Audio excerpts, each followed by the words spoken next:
Chapter 2. The Art of Flow, Jerry Lopez. The transition from gold to gunmetal. As Kai stepped off the wave with Duke, the warm, golden light of 1920s Waikiki didn't just fade, it dissolved. The air grew cooler, sharper, smelling of damp tropical ferns and heavy rain. The gentle lap of the turquoise shallows was replaced by a low-frequency rumble that vibrated in her diaphragm. She was no longer on a gentle beach. She was on the north shore of Oahu, 1974. The sand here was coarser, the color of raw sugar. The sky was a dramatic theater of charcoal clouds and sudden, piercing shafts of sunlight. And the ocean had turned into a monster. This was Pipeline. Gone was the heavy, dark koa board. In her hands, Kai now felt something light, needle-sharp, and painted in vibrant, psychedelic tints of red and yellow. It was a bolt board, a high-performance gun designed for one thing only: to survive the most dangerous wave on Earth. The eye of the storm, a few yards away, sitting calmly on a similar board, was a man who looked like he was meditating in a cathedral. He was slight of build compared to Duke, with a mustache, long dark hair tucked behind his ears, and eyes that seemed to see right through the chaos of the crashing surf. Jerry Lopez. While other surfers on the beach looked tense, their muscles knotted with adrenaline, Jerry looked liquid. "The ocean is shouting today, isn't it?" Jerry said, his voice a calm breeze in the middle of a gale. He didn't look at Kai. He was watching the horizon with a predatory stillness. "It's terrifying," Kai admitted, her heart hammering against her ribs like a trapped bird. "Fear is just energy, Kai," Jerry replied, finally turning his gaze toward her.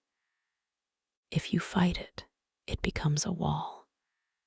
If you breathe into it, it becomes fuel.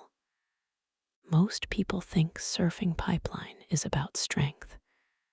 It's not. It's about the flow, the philosophy of the tube." Jerry pointed toward the reef, where a massive, 12-foot wall of water was pitching forward, creating a perfect, terrifying cylinder of spinning energy. "In there," Jerry whispered, "time stops. The loop you talk about. It doesn't exist inside the tube. You are in the present moment because the past and the future will kill you if you think about them. You have to be completely now." He began to paddle, not with the raw power of Duke, but with a rhythmic, cat-like efficiency. Kai followed, her bolt board slicing through the choppy surface. "Pipeline is a mirror," Jerry called back over the roar. "If your mind is cluttered, the wave will be cluttered. If your soul is quiet, the wave becomes a temple. You don't ride the wave, Kai. You let the wave ride you." The leap of faith. A massive peak rose up, casting a shadow that turned the water beneath them black. "This is yours," Jerry commanded.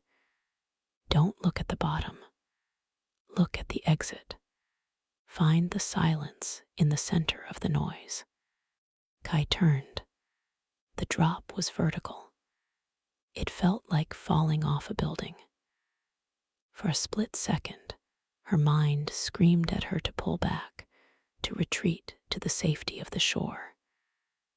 But she remembered Jerry's eyes. She breathed. She popped up. The board locked into the face of the wave. Suddenly, a roof of water arched over her head. The sunlight turned a deep, crystalline green. The sound of the world vanished, replaced by a strange, hollow hiss, the sound of 1,000 gallons of water spinning in a perfect circle. She was in the green room. She saw Jerry watching her from the shoulder, his hands joined in a subtle gesture of peace.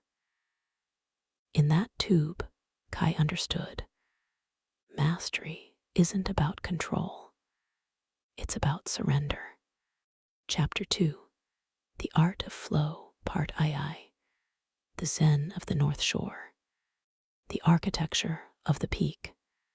The North Shore of Oahu in the mid-70s was a place of raw, unbridled energy. The air smelled of wood smoke, cheap wax, and the electric ozone that rises when the ocean is being torn apart by the wind. It was a frontier. There were no grandstands here, no jerseys, no colorful flags, only the raw confrontation between the human spirit and the crushing weight of the Pacific. Kai felt the difference in her soul. If Waikiki with Duke was a gentle introduction to the family of the sea, Pipeline with Jerry was an initiation into its temple of shadows. She looked at the wave again. It was a terrifying architecture of moving water. The peak at Pipeline doesn't just roll, it erupts. The water is sucked off the shallow, jagged lava reef with such force that the sea level actually drops before the wave pitches. It creates a vacuum, a hollow throat that seems to growl as it prepares to swallow anything in its path. The stillness within the storm. Watch my breath, Kai, Jerry said. He sat on his board, his back straight, his shoulders relaxed, as if he were sitting in a garden in Maui, rather than at the edge of a liquid abyss. Kai noticed that even as the massive swells approached, Jerry's breathing never quickened. It was a slow, rhythmic expansion of the diaphragm. Inhale, exhale. People think the challenge is the wave, Jerry murmured, his voice cutting through the roar of the surf like a silver needle through heavy fabric. But the challenge is the self. The wave is just a mirror. If you bring your fear here, the wave will feed on it. If you bring your ego, the wave will crush it. You must become like the water to ride the water. Jerry began to tell her about his path. He spoke of his early days, of the struggle to find a way to ride a wave that everyone said was impossible. He talked about yoga. At the time, surfers were seen as rebels, outcasts, and beach bums. But Jerry was a monk of the tide. He had realized that to stay calm in the impact zone, he had to master the inner zone. Surfing is a moving meditation, he explained.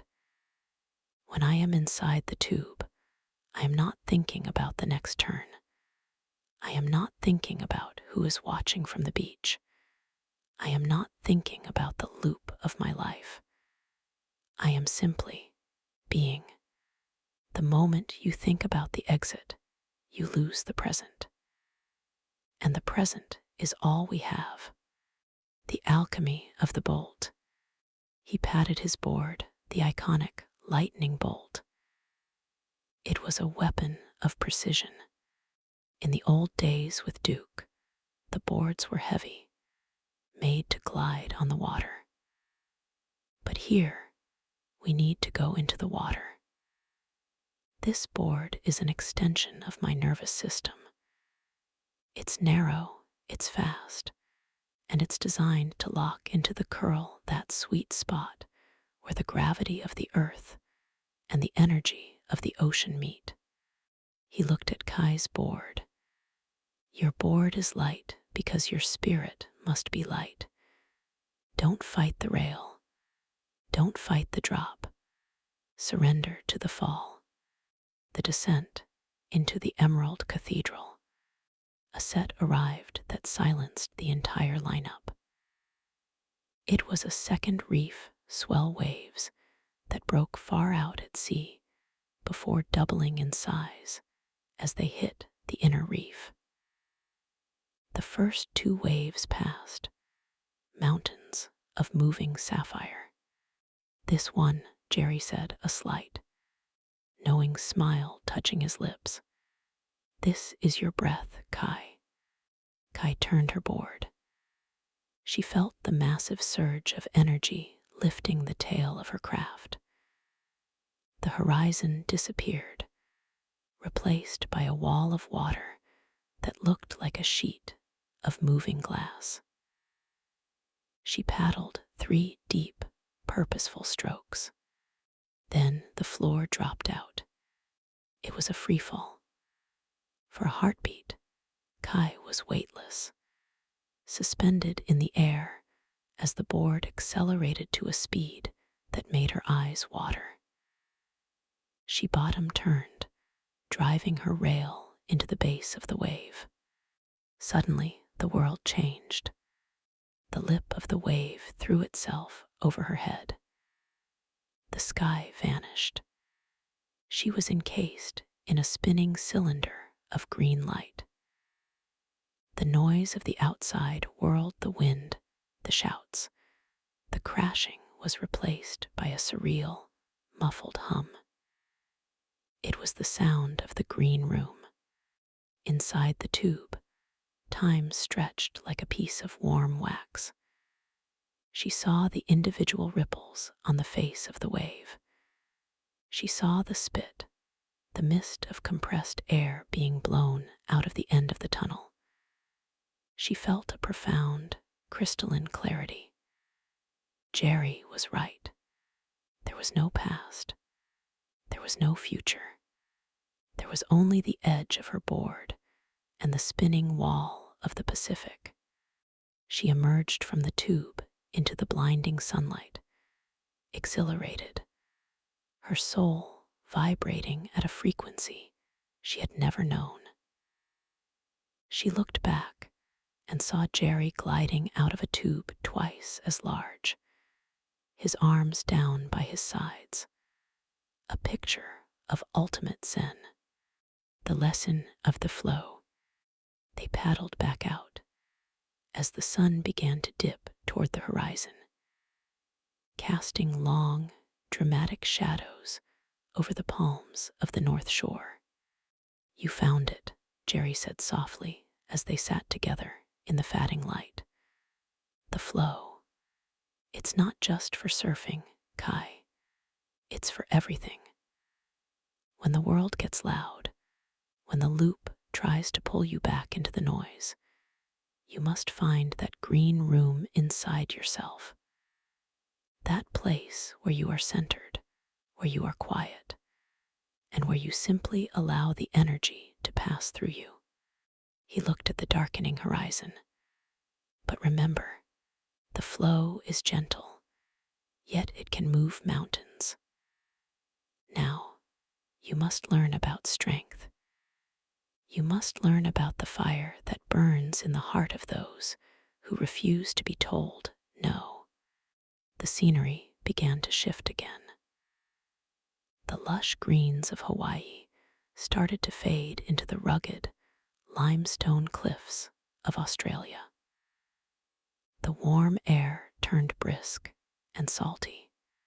Go to the south, Jerry's voice echoed as he vanished into the mist. Look for the woman who surfs with the heart of a lioness. Look for the bell.